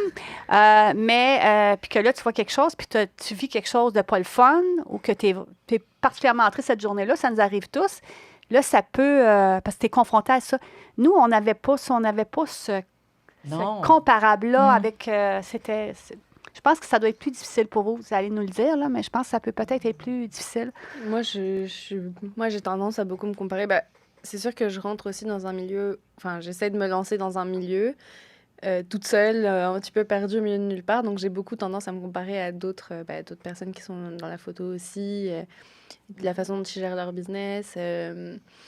J'essaie de m'effacer justement de ça, d'arrêter de me comparer aux autres pour essayer de me concentrer sur moi. Mais j'ai un peu ce syndrome de l'imposteur qui fait que j'ai pas confiance en ce que je fais. Donc, j'ai tendance à tout de suite aller chercher du réconfort dans ce que font les autres. Il y en a qui sont pas encore là après, je sais pas, 3 ans. Il y en a qui en sont là après 1 an. Mais c'est sûr qu'il y a tellement de circonstances atténuantes qu'il faut que j'arrive à me détacher, que chacun a sa propre histoire, son propre chemin. Mais c'est super dur. Professionnellement, en tout cas, moi, je trouve ça vraiment difficile. Autonome, comme artiste aussi. Parce que, tu sais, comme artiste, c'est une chose. Mon travailleur autonome, c'en est une, mais artiste... Ton micro. Comme artiste, c'est quand même quelque chose aussi de trouver sa place, de trouver l'angle aussi. Parce que tu pratiques, c'est comme pratiquer... Parle dans ton micro. Tu peux le tourner un petit peu plus vers toi, oui. Elle prend ses aises, elle s'étire, là. Je pense qu'il n'y a pas de sofa ici, là. Les micros sont bons, mais là... OK. Trop loin. Excuse-moi, je recommence. En fait... c'est quoi je le disais, là? En tant qu'artiste, oui, mais en fait, tu as un défi, tu as un double défi. Tu as un défi comme travailleur autonome, puis tu as un défi aussi comme... puis tu pourrais peut-être suivre le cours de Carole qui s'appelle Lancement d'entreprise, mais malheureusement, elle va arrêter. Donc, la meilleure professeure, la meilleure enseignante. Là, tu viens de donner un scoop parce que mes étudiants actuels ne le savent pas. Que c'est mon dernier groupe. Mais c'est pas grave. C'est pas grave. C'est pas grave. Ça sera dit dans quelques semaines. Et l'autre, c'est l'aspect artistique. Donc, te développer comme artiste, ça demande une démarche artistique, ça demande de la pratique, ça demande des années. Alors, ça aussi, c'est un défi, là, quand même. Tu sais, c'est pas un apprentissage théorique, c'est un apprentissage vraiment d'essai, d'exploration, beaucoup d'exploration. Ouais. Hein? Non, c'est C'est un sûr. beau métier, mais quand même... C'est pas évident de se placer là-dedans, ouais. Mais tu as nommé, tu as parlé d'insécurité, là, une forme d'insécurité, puis je pense que tu viens de mettre le doigt dessus, c'est que, tu sais, c'est sûr qu'on est dans une société qui nous bombarde, vous le savez, là, de modèles, d'images. J'ai fait allusion il y a quelques minutes au fait de Facebook ou les autres réseaux, et vous devinerez que je suis sur Facebook, pas sur les autres, LinkedIn, et qui nous montrent plein de, tu sais, des gens qui réussissent. Tu sais, on nous bombarde des gens qui réussissent, qui font c'est tel exploit. Puis on est beaucoup dans une période où on montre beaucoup, les gens font des exploits. Les gens font plus du sport pour le plaisir puis se mettre en forme. Ils font du sport pour faire un exploit. C'est ce qui nous Pour montre. montrer qu'ils y Ouais, arrivent. c'est ce qui nous montre. C'est ça. Et c'est ce qu'ils qui nous nous montrent pas est les montré. bouts C'est ce qui, difficiles. c'est ce qu'on nous montre. Fait que c'est sûr qu'il faut être vraiment solide intérieurement, puis d'être sûr de soi, puis de dire de ne pas être affecté par ça. Même quand T'sais. tu le sais. Oui, même quand tu le Même sais. quand tu le sais, tu te dis, ah, Ouais, c'est ça. ouais, c'est vrai. Mais un jour que tu files pas, là, comme tu dis, là, un jour que tu files pas, tu fais juste regarder le fil. Ouais, ils sont heureux, ils font telle affaire, ils font tel voyage, ils font... Ouais. Mais il faut toujours se ramener à la réalité, parce que c'est pas la réalité, c'est une réalité. Mais la réalité est beaucoup plus large que ça, parce que même entre nous, là, on va pas mettre nos mauvais profils, là, je veux dire. Non, mais non, certainement. On va partager les bons points, pas les négatifs. Aujourd'hui, je file pas, je vous le dis. C'est naturellement normal, oui. C'est normal que tout le monde fasse ça. Ben là. oui. Tu sais, en même temps, tu veux partager les bons coups, c'est les sûr. choses qui ont été agréables pour toi, les rencontres que tu as faites, les belles photos que tu as prises. Exactement. D'ailleurs, beaucoup de photographes, il faut que je te like sur ton profil. Nous, on a pris des photos de Maëlys pour mettre sur notre site web, sur le site des magazines. Mais c'est sûr qu'on veut toujours se... C'est ça. Il faut prendre le recul, encore une fois, puis se dire, bon, ça, c'est une facette qu'on voit. On ne voit pas en arrière. Puis de toute façon, on n'a qu'à écouter des témoignages de gens publics ou des gens, même des influenceurs, des influenceuses qui ont arrêté ça ou toutes sortes de gens ou même des biographies pour voir que même si ça a l'air tellement beau, c'est des gens qui ont réussi, on voit là, des fois les difficultés, puis ils vivent plein de choses, eux autres aussi, mais c'est pas ça qu'on nous montre. C'est difficile de rester imperméable à tout ça. Je pense que c'est peut-être, je ne sais pas si vous le faites par vous-même, mais tu sais, de doser. Tu sais, le dosage, c'est-à-dire de passer plusieurs heures, par exemple, sur un réseau, ou même, je te dirais, moi, je le fais même au niveau de l'information. Tu sais, je suis quelqu'un qui aime s'informer sur plein de sujets. J'imagine que Marika aussi, tu veux devenir journaliste et tout ça, tu sais. Carole le disait tantôt, on est bombardé d'informations de toutes sortes. Mais moi, je me dis, dans une journée, là, il y a comme un maximum. Là. Donc, je m'auto-discipline, pour ne pas trop avoir autant de l'information sur le monde, sur plein de sujets, que des nouvelles, des bulletins de nouvelles, que des émissions d'information que j'aime et que j'adore écouter. Mais à un moment donné, je switch. Je me dis, non, là, c'est de la musique que tu vas écouter, c'est d'autres choses. La même chose sur les réseaux sociaux, de dire, combien de temps j'ai passé là, sur ce réseau-là aujourd'hui. Oui, c'est bien, parce que moi aussi, j'aime ça, le faire. J'aime ça, voyager sur ces réseaux-là, puis voir. Mais encore là, je pense que c'est ça, c'est de déterminer peut-être à chacun, là. Puis il n'y a pas de. Pour ma part, moi, je ferme mon cellulaire à partir de genre 6-7 heures le soir. Là. OK, tu le fermes complètement. Ouais. Ah, ben tu vois. Des fois, il y a des fois que non, je ne le fermerai pas parce que j'ai pas le choix, parce que je dois poster quelque chose. Oui. Quoi du genre. Mais la majorité du temps, je le ferme rendu le soir. Il faut que je fasse d'autres choses. Parce que sinon, ça va me. Parce que toi, ton cellulaire, là, tu ne dois pas t'en servir comme téléphone, hein? Non. C'est rare. Non, mais sans blague, j'utilise rarement mon téléphone. Ton téléphone, Ouais, je l'utilise plus. C'est générationnel. Ah oui, ma fille, c'est la même chose. Quand je l'appelle, pourquoi tu m'appelles? Non, il faut s'écrire, mais je dis là, c'est parce qu'on n'arrête pas de s'écrire. Là, c'est vraiment. Mais on se fait des messages vocaux. Ouais, moi, j'ai découvert ça. J'aime ça. On se fait des messages vocaux. C'est pratique. C'est un entre-deux. C'est pas du texting, mais c'est comme un coup de téléphone. Ça dépend message téléphonique. Quel type d'information. Oui. Tu vas avoir une conversation avec quelqu'un, comment ça va, tout ça. Ça se fait. Oui, ça se fait, mais pourquoi pas parler directement? Je sais pas. Mais moi, j'utilise beaucoup parce que j'appelle mes parents qui sont loin. Donc, j'utilise beaucoup plus que beaucoup de gens de mon âge, je pense. Non, mais tu m'as m'envoyé des vocaux. Pourquoi tu m'appelles pas? Et des fois, je t'appelle, mais tu réponds pas. Ben ouais, comme Non, ça, mais appelle-la avant on 6 se voit heures. souvent aussi, fait que ça aide. Ouais, Là, vous c'est êtes en ça. train de vous comparer, là, les filles. Ouais. Si je reviens au thème. Oui. Non, mais c'est Et vrai. toi, la comparaison? La comparaison, ben moi, ça a été... au début de mon bac, je me demandais vraiment qu'est-ce que je faisais en communication. OK. Avec Je les voyais tout le profils. monde autour de moi qui sont super extravertis, c'est des personnes que je vais dire loud, qui prennent de la place. Puis moi, je suis un peu comme introvertie, un peu plus dans mon coin, tu sais. Fait que là, je me suis questionnée beaucoup à avoir ma place en communication. OK. J'avais de la misère à me voir à ce niveau-là. Puis c'est sûr que là, on se compare quand on a les stages, parce que c'est souvent on postule pour les mêmes stages, puis c'est qui va l'avoir. Pourquoi qu'elle l'a eu, puis on le sait pas, tu sais. Ah oui. C'est de la comparaison à ce point-là. compétition un peu. Puis quand on sort sur le marché du travail, puis mettons qu'on vise, là, je remarque que tout le monde va vraiment un peu partout, là, pour vrai, là, en communication. Là. Au début, je pensais vraiment que les gens allaient plus être axés vers les médias, puis Oui. selon ce que les gens parlaient en classe, mettons. Là. Finalement, ça va vraiment partout. Mais j'avais juste peur que je doive aussi me comparer dans mon entrée du marché du travail. Là, ben, je vis un peu ça, veux pas. J'aimerais ça dire, je me compare pas, mais genre, comme... C'est Je sais la pas si c'est comparaison, de c'est de la nous. compétition, dans le C'est sens plus que de la compétition que de la comparaison. Oui, parce que, tu sais, dans le fond, tu sais, c'est comme... ouais, C'est je vrai fais du bruit. C'est vrai que ça marche oui, pas. Je parle de compétition. Oui, parce que dans le littéralement, fond, c'est Ben que oui, si oui, c'est ça. il y en a plusieurs, puis ça a toujours été, et tu postules Ouais. pour un Ben oui. emploi, puis il y a plusieurs candidats, bien, c'est sûr que Tu veux te démarquer, c'est les normal. gens c'est doivent ça. se démarquer. Ouais. Ça, tu sais, c'est comme... C'est pas malsain naturel. ça fait... c'est ça, là, tu sais. de te démarquer, Ouais. à moins que ça devienne maladif ou anxiogène c'est et ça. tout ça. Tu sais, on n'est Ouais. pas là-dedans. Non, on n'est pas là-dedans, là, C'est c'est pas juste- là-dedans, ouais, Ouais. c'est Ça, Ça ça a reste été, là dans le champ, genre. Ouais, mais je deal avec ça, là. Il n'y a pas de...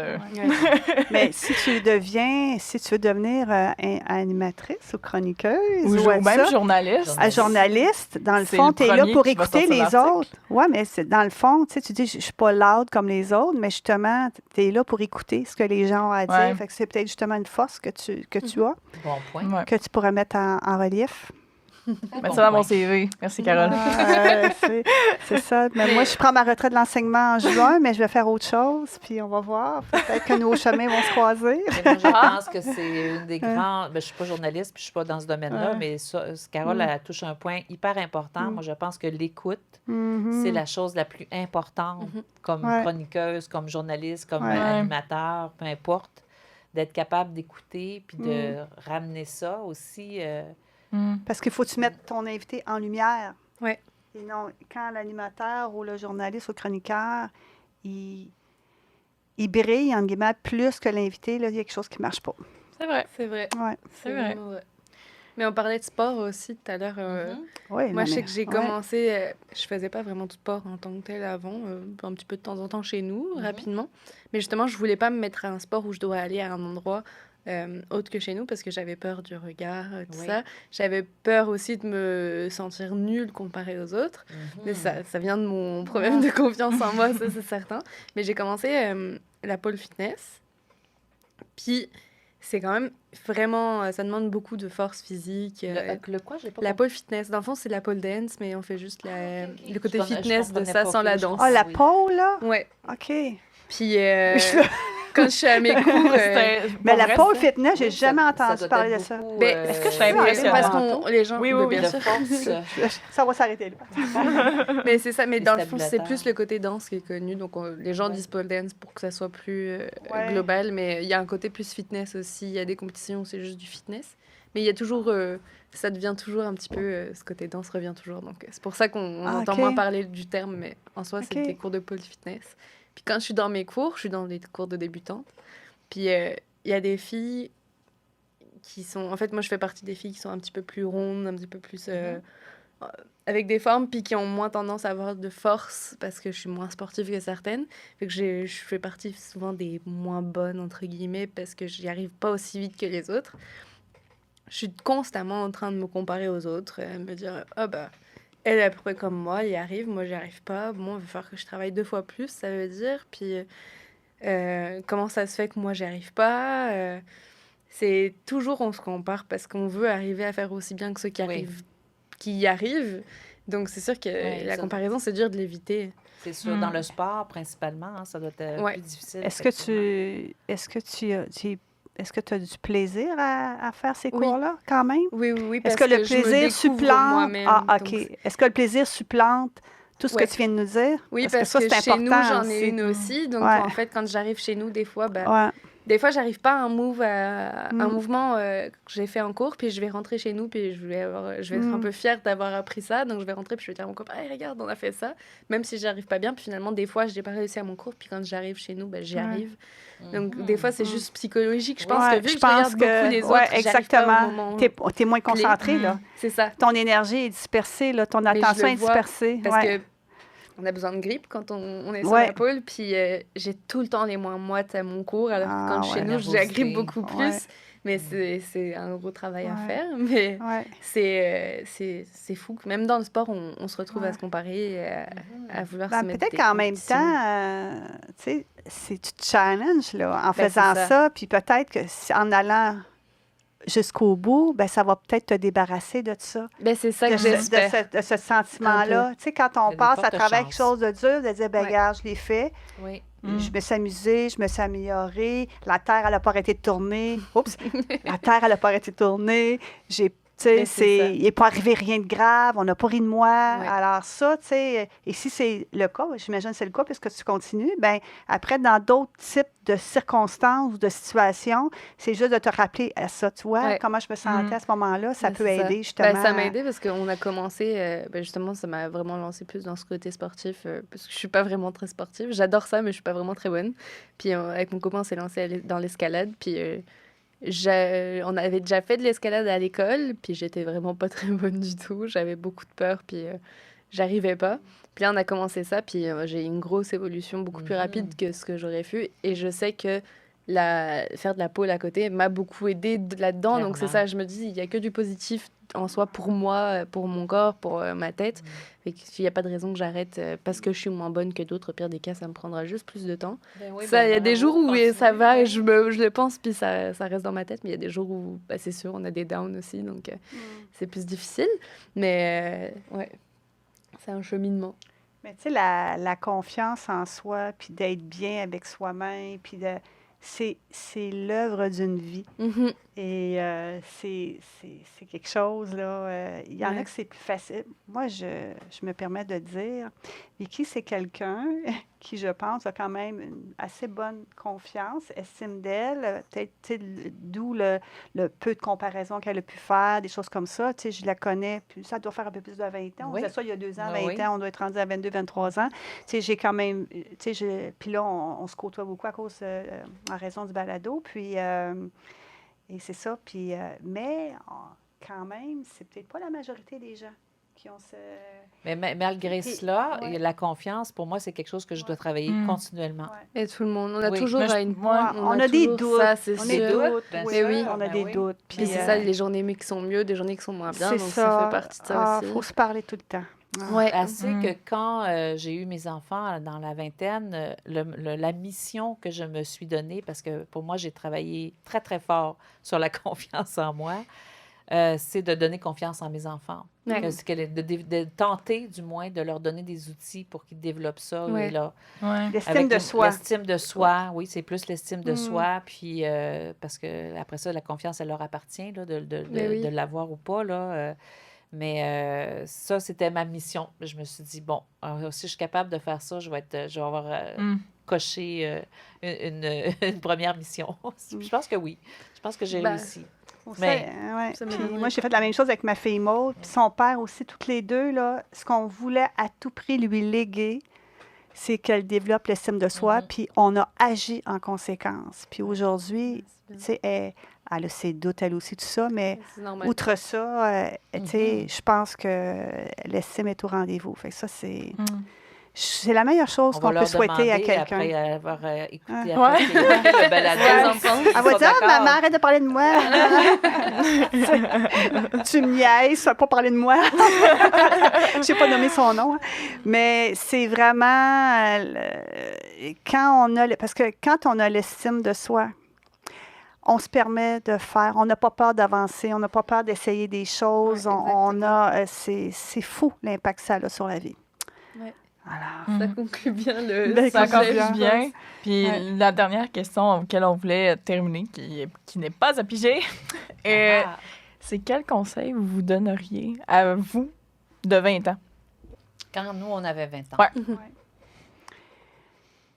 Eh bien, moi, je vais faire un lien avec l'estime de soi que je parlais il y a quelques minutes, parce que je disais que je trouvais que c'était, je pense, le plus beau cadeau qu'on peut avoir ou qu'on peut offrir, là, qu'on peut s'offrir. Oui. Bien, je lui dirais, c'est simple, là, mais en même temps, c'est fais-toi confiance, puis apprécie ce que tu as, mais surtout, vis chaque journée pleinement. Et vis pas en attente de quelque chose. Ah, ça va être le fun, mais j'ai fini mes études. Ah, ça va être bien plus intéressant, mais que je fasse ça. Ou quand je vais obtenir ça. Donc, vraiment vivre. Puis c'est un défi, même quand on est plus vieux, là. Tu sais, des gens de notre âge, c'est quelque chose qu'on se parle beaucoup de vivre le moment présent. C'est très, très difficile parce qu'on est souvent dans l'attente de quelque chose où on pense au passé, où on anticipe ce qui s'en vient. Mais là, pendant que tu vis cette journée-là, tu sais, tu la gâches un peu, puis on ne sait jamais quand la vie s'arrête. Fait que je pense que c'est ça. J'ai vécu beaucoup dans l'anticipation. Puis je dirais, vis chaque moment, puis fais-toi confiance, puis fais confiance à la vie. Oui, fais confiance à la vie, parce que ça finit toujours par s'arranger. Je vais m'arrêter là. Écoute, c'est drôle parce que c'est une réflexion que je me questionne présentement au moment où, dans ma vie, ça aurait été plus du côté amoureux. Je me disais, quels conseils que je pourrais me donner du côté amoureux. Mais moi, j'ai toujours été quelqu'un qui a suivi les conseils de Carole. Donc, j'étais dans le moment présent. Puis j'aurais eu tendance à dire, ben t'aurais pu peut-être plus planifier dans ta vie. Oui, parce que c'est là, c'est ça. Je sais à quoi tu fais allusion, hein? C'est ça. Planifie ta retraite. Oui, chose que je n'ai jamais pu faire, Ouais, mais pas parce que c'était une mauvaise volonté. Là. Il est arrivé plein de choses au cours de ma vie. Mais en fait, c'est ça, c'est drôle parce que tu dis vivre le moment présent, jour après jour. J'ai le premier déclic, je vous raconte une petite anecdote. Là, en secondaire 5, j'ai fait un déboratoire et je me suis vraiment lancée. C'était le professeur de français qui a dit « il y a un déboratoire, c'est organisé par les optimistes.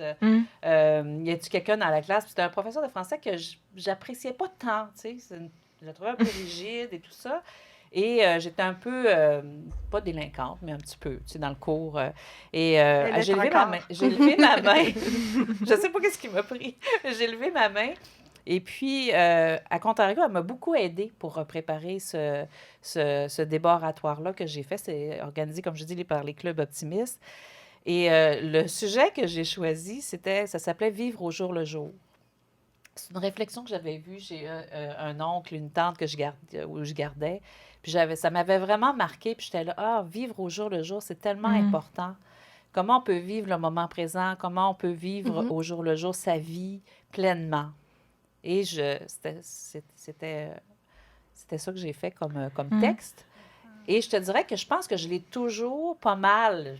C'est sûr que des fois, tu n'es pas à la bonne place où tu penses à... Bon, j'ai eu quand même des enfants, on a eu une famille, etc. Donc, mais je pense que j'ai fait ça. J'ai toujours choisi aussi moi, je n'ai pas terminé mes études à l'université. Je suis une décrocheuse de l'université. C'est pas si pire. Donc, tu sais, je n'avais pas de profession bien alignée où disait, bon, voici, je suis ça, je suis avocate, je suis comptable. Non, moi, c'était pas ça. Donc, j'ai travaillé en politique, mais j'étais large. Tout. Je suis tout. Qu'est-ce que je fais?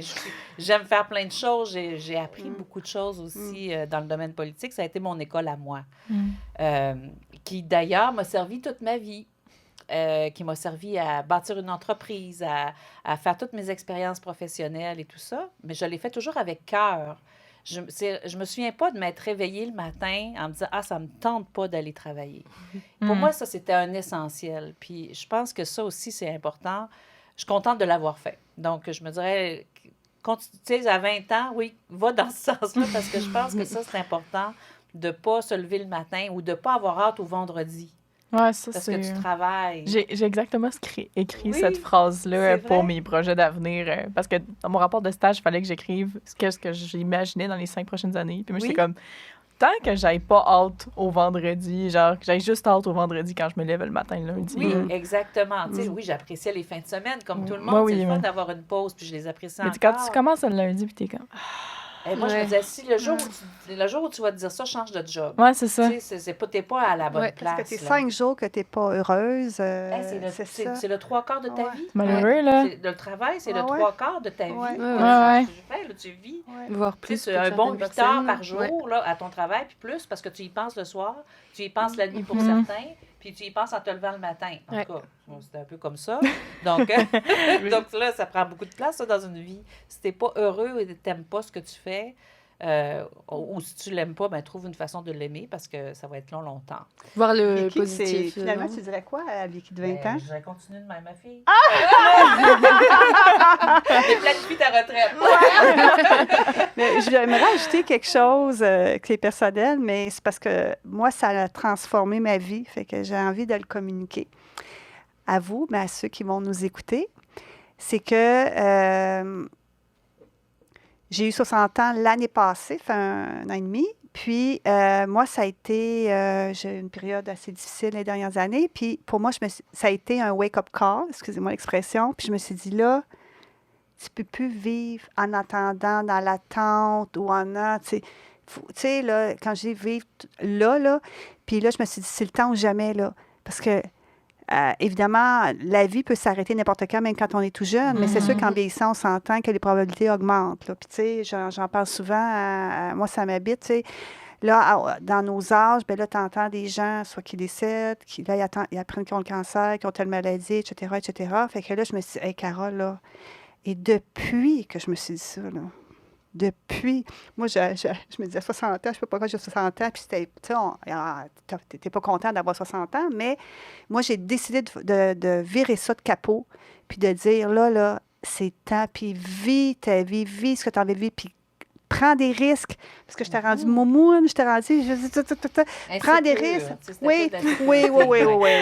Puis moumoune, je dis jamais ça normalement. Insécure, parce que le besoin de sécurité augmente en vieillissant, ça c'est un fait. Moi, je me suis à l'université, nous parlait de ça, puis je me disais, je ne serai jamais de même, mais oui, ça arrive. OK? Puis là, je me suis dit, go et vis. Et là, et bouge, agis. Tu sais, tantôt, Vicky disait, quand tu poses une action, les choses s'enchaînent, et c'est incroyable, hein? Ça va, il y a plein de choses qui se passent, là, tu sais, le ciel s'éclaircit, puis en tout cas, fait que si ça, j'avais ça jeune, là, tu sais, je me dis, oh my God, mais c'est ça la vie en même temps, Ouais, c'est de l'apprentissage, Exactement. On n'a pas tout le même, on n'a pas le même Il y a type quelque chose d'apprentissage. que j'ajouterais à la fille de 20 ans, là, une chose qui va probablement vous toucher plus, c'est finis ton bac. Moi, j'en ai pas fait. Moi, je vais le finir, là. Finis quelque chose, finis des études, tu sors avec un diplôme. Ça m'aurait beaucoup aidé dans la vie. J'ai dû beaucoup combattre ça parce que j'avais pas ce diplôme-là. Ça m'a affecté au niveau salarial. Ça m'a affecté, c'est certain. Donc, si j'avais eu ce diplôme-là, j'aurais été plus solide. Ça m'aurait aidé au niveau de la confiance à certains égards sur le plan professionnel, bien que j'ai fait, comme je vous dis, des choses que j'ai vraiment aimées. Mais oui, je pense que ça a été une de mes faiblesses dans ma carrière professionnelle, de ne pas avoir eu un diplôme. Et c'est ça, oui, très important. Je l'avais oublié, mais oui. Moi, je finis mon bac, il me reste 12 semaines. Bon, ça s'en vient. Ça fait l'argent commençant. Diplôme en poche. Oui. Peu importe le diplôme, là, tu sais, c'est pas... Ça peut un bac... ça aurait pu être un DEC également, professionnel et tout ça. Là, parce que pour certains postes, parce que, tu sais, pour certains postes, elle avait vraiment toutes les qualifications en masse. Mais comme elle n'avait pas le diplôme comme tel, sa candidature n'était pas retenue, alors que s'il l'avait rencontré, il y a des bonnes chances qu'elle aurait eu. J'ai vécu ça, donc... Puis même avec des études collégiales, en tout cas, je dérive encore de la conclusion, mais... tu sais, je le vis encore, même si je vais avoir un bac en communication, je vais ressentir qu'il me manque un diplôme dans certains ouais. OK. Pourquoi? Parce que c'est trop général? Ben, mettons, je voudrais m'en aller en radio. Oui. Tu sais, j'ai pas, mettons, un ATM ou un collège radio pour m'appuyer. faut que je fasse valoir l'expérience que j'ai en ce moment, plus mon bac en communication. Continue tes balados. Mais tu pourrais le faire. C'est ça que je vais faire. Mais En partie, c'est une partie de mais tu ce que pourrais je le veux faire. aussi. Si je ne connais pas le diplôme auquel tu fais allusion, là, le ATM. Oui, c'est un ok, technique ok. radio, Tous les journaliste. là. médias, animateurs de radio ont passé par là, Ouais. présentation. La majorité, là. J'étais à mon cégep Mais... quand j'étais jeune. Ouais. Ah oui? J'ai failli aller en ATM, d'ailleurs. Je suis allée au cégep de Jonquière. Oh. J'habitais là. Ouais. OK. Hey, savez-vous que moi, j'avais dans le temps, j'avais, appliqué pour, pas appliqué, mais pas postulé non plus, mais j'avais donné ma candidature pour justement être étudiant en communication. C'est pour ça que je n'ai pas été acceptée. Je ne trouve pas mes mots en ce moment. À l'UQAM, moi, j'habitais dans la région de Montréal, puis je n'avais pas été retenue à l'entrevue. Il y avait comme 3 étapes, mais ça faisait partie des choses que je voulais faire, moi, la communication. En fait, toi, tu as un pas d'avance sur moi, tu as réussi, tu as été acceptée. Parce que dans le temps, je ne sais pas si c'est encore le cas, c'était très, très contingenté, là. Il y en avait à peu près... oui, c'est ça. Ben, c'est moins contingenté que ça l'a déjà été, je pense. Mais c'est sûr que Montréal, mettons à l'UQAM, le bac en communication journalistique, j'avais pas les notes pour entrer.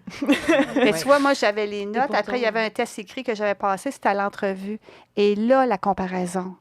Ah oui. La comparaison est arrivée parce que quand je suis arrivée là, moi, je travaillais dans une banque, déjà, à temps partiel. J'étais très classique, jupe, veston, talons hauts, nanana. J'arrive dans la salle où les entrevues, puis c'était tout petit. Puis tout le monde était en jean, T-shirt, un peu, tu sais. Tout le monde me regardait avec mon maquillage, mes talons hauts, puis tout ça. J'avais comme pas rapport, comme disent les jeunes. Puis là, je me suis sentie, la comparaison, là, je me suis dit, qu'est-ce que je fais? Pas à bonne place. Oui, j'ai dit, mon Dieu, c'est sûr, ça m'a affecté parce que habituellement, je n'ai pas de problème à exprimer, pour répondre aux questions, poser des... Puis là, fait que quand je suis rentrée dans l'entrevue, il y avait 3 personnes. Quand je suis rentrée dans la salle, j'étais imprégnée de ça. Je ne sais pas comme les autres, je n'ai pas rapport, je ne dois pas de la bonne place, je ne dois pas avoir ce qu'il faut. Tu sais, là, j'étais jeune, là. Oui, ça m'a imprégnée. Puis, pas dans un bon mindset, et j'ai fait l'entrevue, puis je le savais, je le sentais, puis voilà. Mais oui, c'est ça, on était, je me souviens plus combien il y avait d'appliqués. Il y avait vraiment peu d'élus. Peu d'élus. Beaucoup d'appelés, peu d'élus. Oui. Ben, on est pas mal rendu à la fin de l'épisode. Oui. Ça a été très intéressant de partager avec vous sur des sujets qu'on n'a pas nécessairement la chance de discuter avec tout le monde de même. Là. Ben, réinvitez-nous quand vous voudrez. Ben, clairement, il y a une partie 2 qui peut se faire dans la prochaine saison. Totalement, Sur d'autres sujets, ben oui. Hey, c'était vraiment intéressant. Merci beaucoup, Carole et Vicky. Merci à vous. Merci à vous. Puis on invite nos auditeurs d'aller voir votre podcast qui est absolument. Des femmes comme vous. Merci beaucoup. Merci. Bye. Bye.